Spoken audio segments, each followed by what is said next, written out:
Meanwhile, we're learning more about Thomas Birl's background. We found out that Birl is a pretty well-known jazz musician, and those he played with were shocked by his charges. LEX 18's Christiana Ford continues our big story team coverage.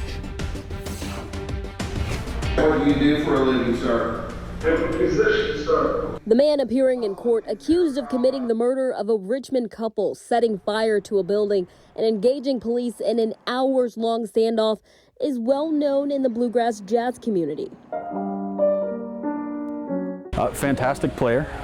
It's just someone who's very intuitive, very different than what I'm used to. Thomas Birl is a jazz musician who goes by the stage name Haitsi Ibib Ogun, or Chris, playing piano in at least 100 shows. And those who knew him by his music, like bandmate Carl Chug, are deeply puzzled by what police say unfolded. More than anything, surprised. I never saw him as someone who was really violent. In general, musicians tend to be opinionated. That's kind of part of our line of work and the personality that goes with it.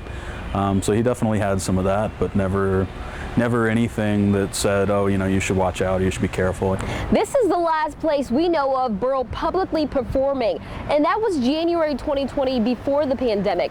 But he has a career as a musician spanning over 30 years.